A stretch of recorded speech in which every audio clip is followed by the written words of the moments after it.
there guys, welcome back to Linda's Space. Guys, how are you guys doing? I'm super excited to come across to your faces again with another video.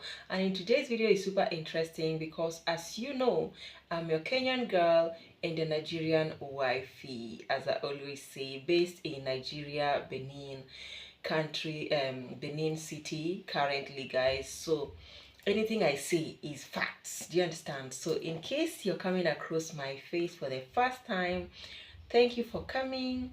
Thank you for YouTube suggesting me to you. Thank you for you browsing and finding me. Thank you for searching for me. Anyhow that you were able to see me.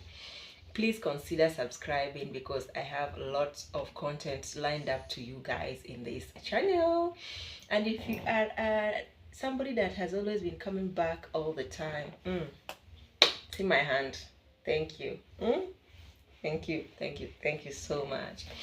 So in today's video, I'm gonna be just putting it down on 5 or 6 important things to consider before moving to Nigeria. Should I have numbered them, or I should have just said things to consider?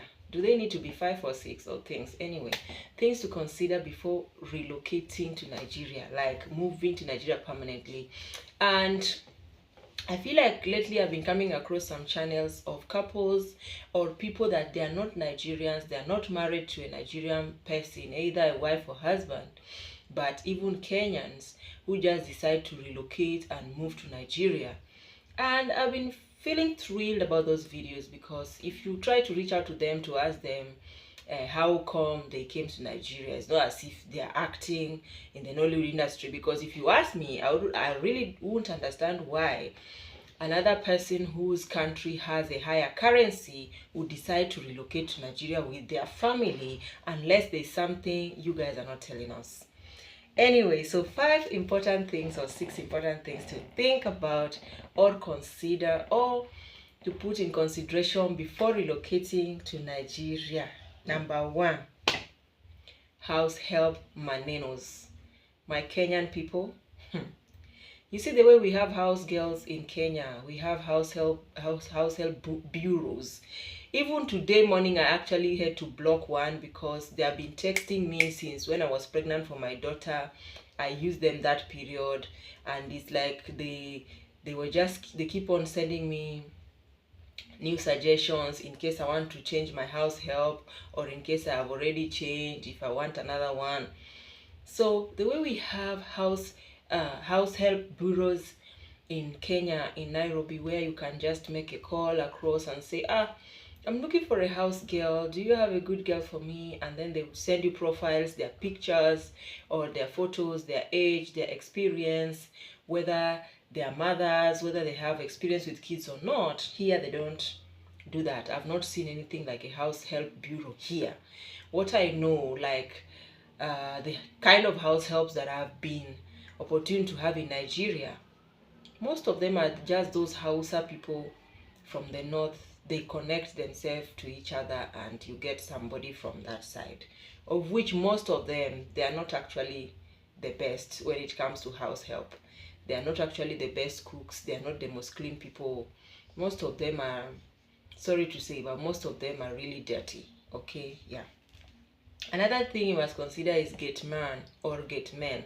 If you are in Nigeria and you live in your own compound and you want to keep a gate man, you have something coming that I don't know how to say it. Now, most of the people who do gate man jobs in Nigeria also happen to be all those Hausa people.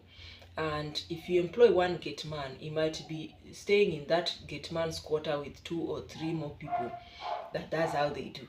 Even if you question them, they will say that's how they used to do. They used to bring others and live together. You are paying one person and you see there are many of them. You cannot question it. Now, most of them also have heard, it's alleged that if there's any robbery in the building or in the house, in the estate where you live, where they are working, they are the ones who normally mastermind it. And how they do is, maybe if they have like an off on Sunday, they plan it on that Sunday when he's not around, so that when they say this thing happened, he will say, I wasn't around, I went to visit my brother, when he's actually the one that gave them the link told them what to do, how to open the gate or how to jump the fence, or from which side they can actually jump the fence.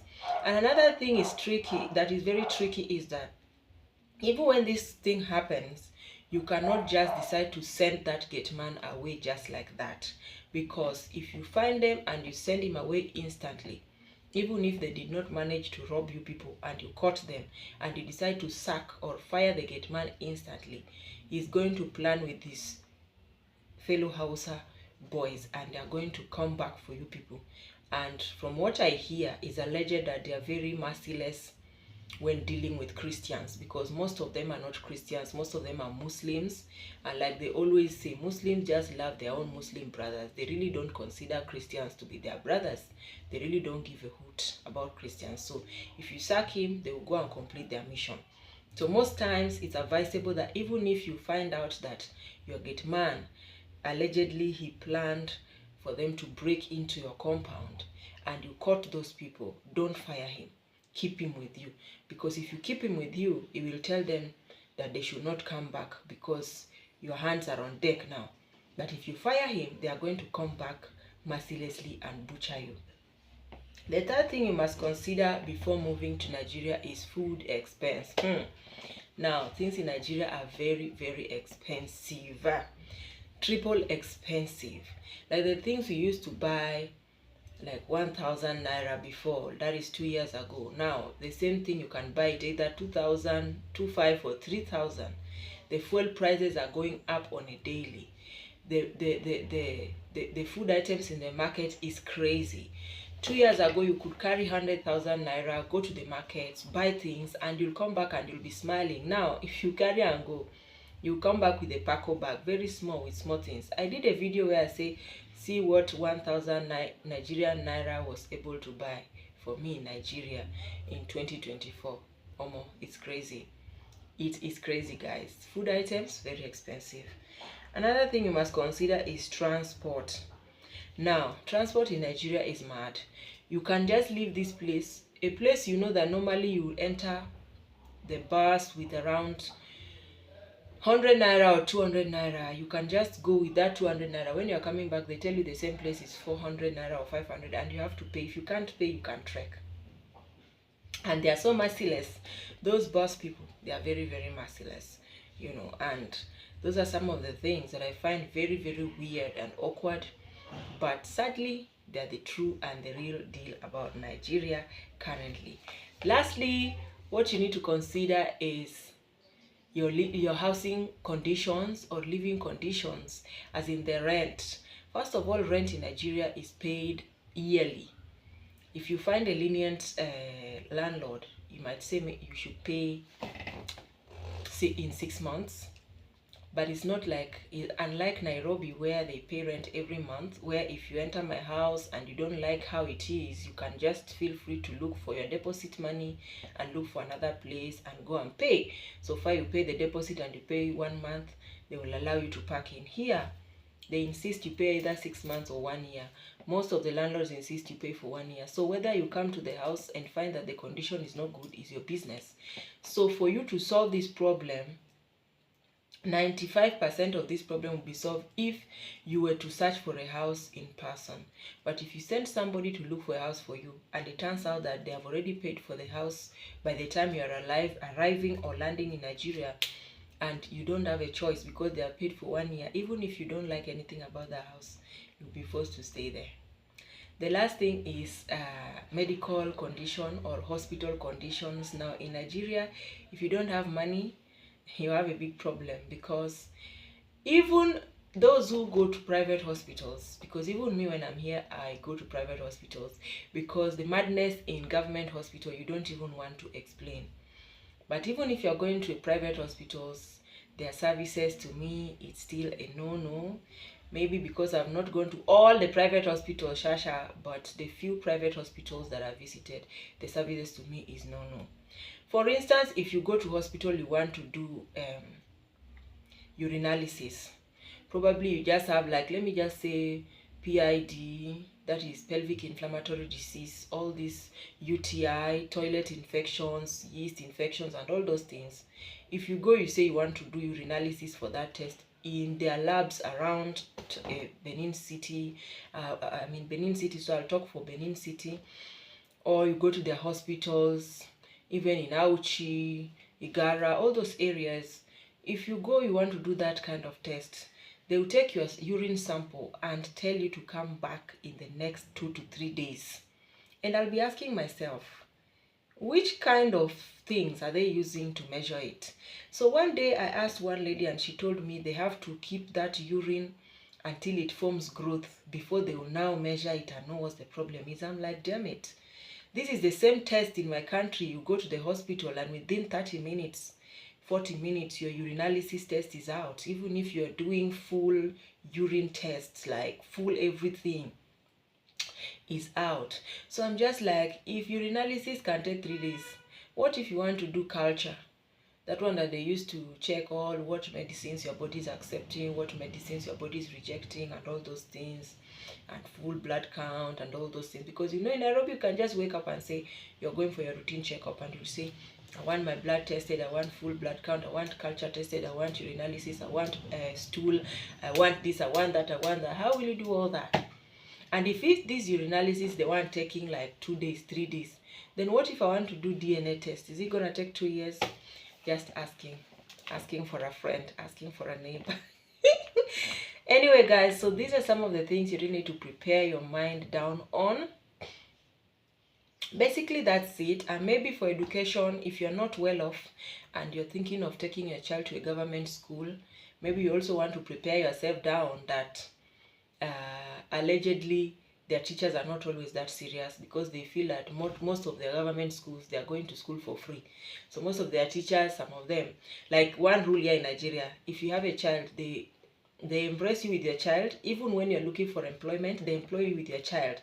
Like for instance, you go to a hospital and you want to pay maybe the cashier, or you want to talk to the receptionist, and the receptionist is feeding their baby.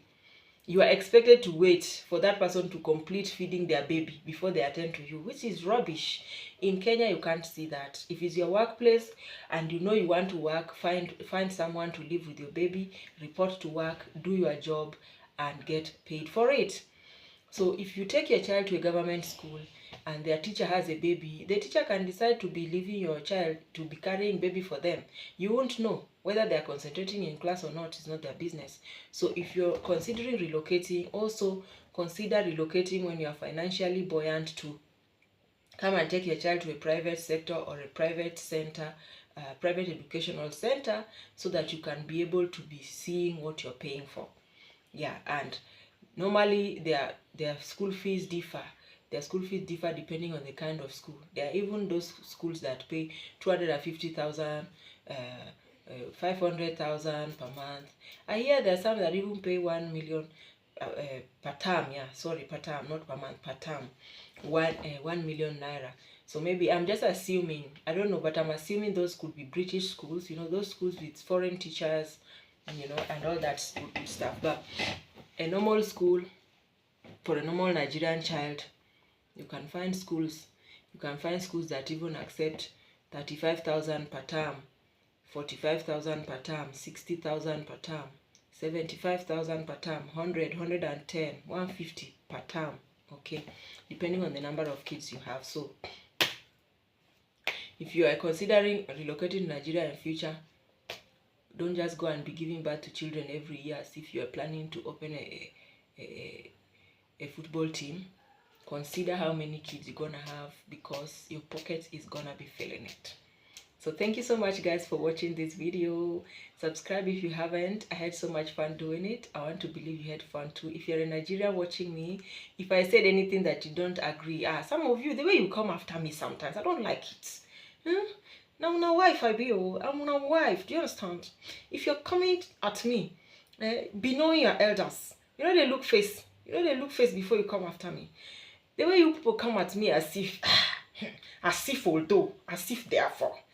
Anyway, that's why I said allegedly. Most of the things I said it's allegedly said. It's allegedly stated, because that is what I've been hearing from people's mouths. I don't know.